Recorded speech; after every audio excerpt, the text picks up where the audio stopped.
Hey, this is Don Kryptonium. Today we are going to have this whatever, I'm going to continue. Today we are going to have discussion about Kujira. A little bit of the update of the liquidity, look into the ecosystem, into the products and what they do right, what they do wrong, some dangers. Before we start, make sure you hit the like button to support one and only Don Kryptonium.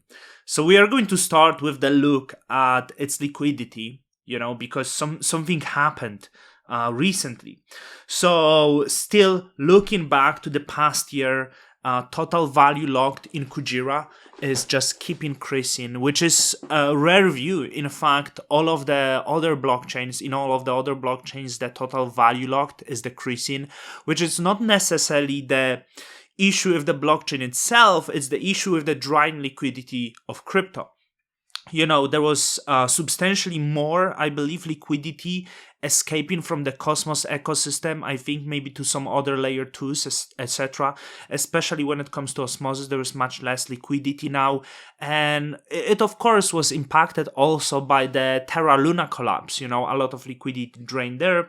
But when it comes to Kujira, something happens here. Steady. It's going up and up, and just in the last week, we had this massive increase. Can it load?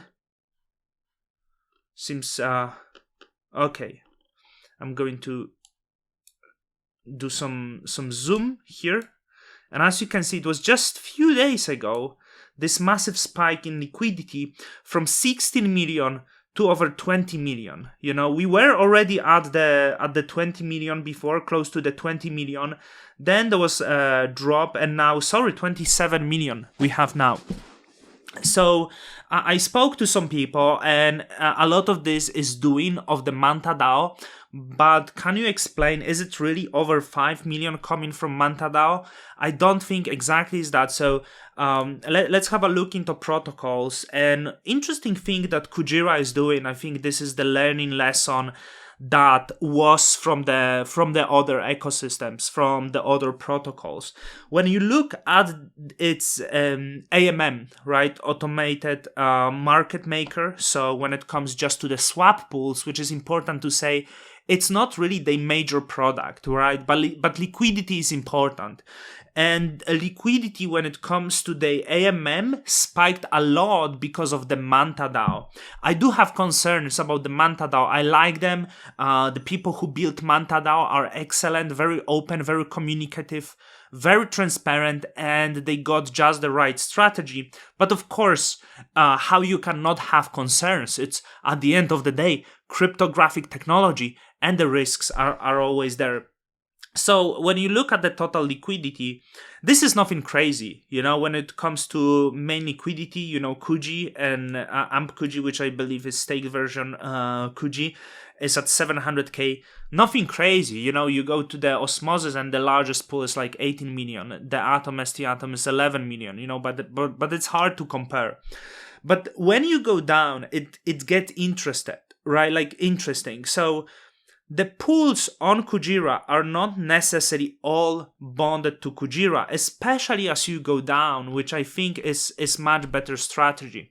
So there was some mistakes done by the certain AMMs. I can give you example of SushiSwap.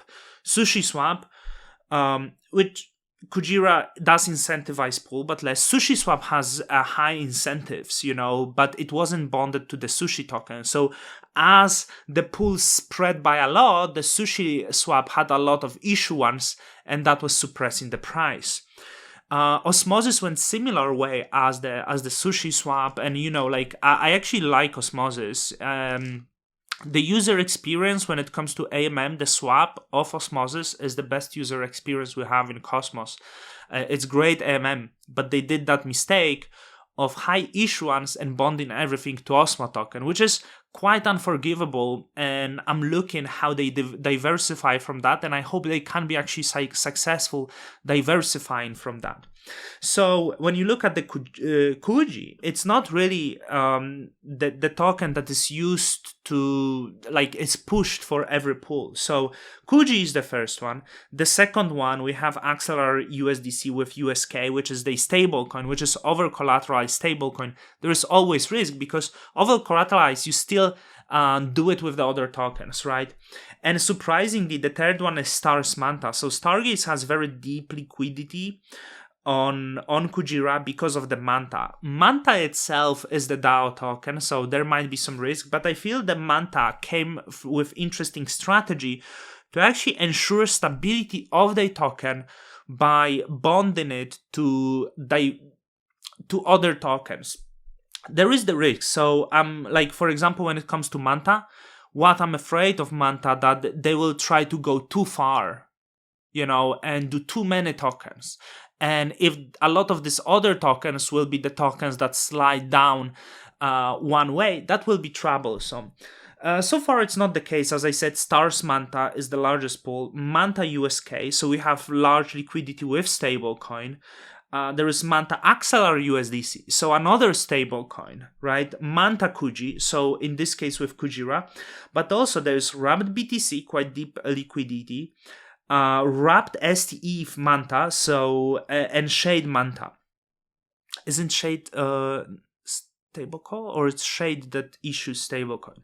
So interesting DAO, and I hope they will not really expand too much into other tokens that could suppress the price, and I hope there will be not too much of the issuance of all the pools that they will do, because there are risks to it. And if you look at the other pools, obviously Kujira is important pair, but a lot of those are actually pairs with stablecoins, right? You have Luna USK, you have Atom Axelar USDC, you have Wrapped BTC, Axelar, small pools though, right? So it would be nice to have increased of those pools. And also, Kujira doesn't have this heavy issuance that provide the stability of the price, So right now, the market cap is 80 million. It's still a large market cap compared to its total value locked. But the market cap, as it stays the same since the start, the total value locked is increasing. So I hope it's going to continue, right? We have some pools that are like... the native USDC, the native USDC, this is just new pool, right? And it has already 275,000, and it's incentivized pool, so it's stablecoin pool with 28%, and it's incentivized with stablecoin. So I'm not sure how exactly they get the stablecoin, if it comes from the treasury or whatever. And sorry for being unexperienced, I'm trying to catch up with all of the ecosystem.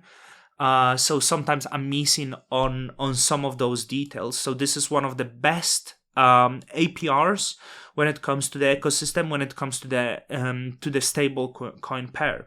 That's not all the liquidity, because you have lending borrowing platform Ghost, and this is where majority of liquidity comes to, and it's $2.5 million in stablecoin. Right, and with high utilization and really high APR. So on Axelar USDC, you have over 20%. And as I said, I do believe Kujira is trying to expand and build full range of DeFi. And in the future, I did hear the gossips that we will have perps. And perps are the highest yielding products in DeFi. I actually think perps are the future. So these APRs on Kujira with perps, I think the liquidity will go a lot. And I think they were increasing the liquidity to prepare for that market indeed. So when it comes to the ecosystem, I'm keep hearing some of the new product. Obviously, Calc Finance, which is both on Kujira and Osmosis. There is Blend, and I also saw Tweet, Nami, something like that. So I wonder if it's the app that allows you the management of your savings of the stable coins. But I want to be careful with the new applications, because sometimes they don't come to life. So Kujira has been very successful when it comes to the execution. And I think the fun will start once we see 50 million total value logged, because with 50 million, that will become one of the largest alternative ecosystems to Ethereum. And I also saw the tweet of the Polkachoo today. When everyone trying to acquire Ethereum users, there is a vast sea of users that can be new. You don't have to focus on acquiring Ethereum users. And I think Kujira actually was here trying just to build the products and its own ecosystem. And once again, they are very successful. Also, a lot of NFTs come from the Kujira ecosystem that deploy on the Stargates, which is sponsor of this channel. And one point I would like to add when it comes to Kujira right now is the nomic, okay? Because although we are far away from that, by the way, delegate to Don Kryptonium on nomic and Don Kryptonium on Kujira. I'm happy to be educated more in the ecosystem as I slowly dive into this and record the videos, pointless videos that doesn't tell you anything. I'm just like talking. Sorry if you hear the meow in the background.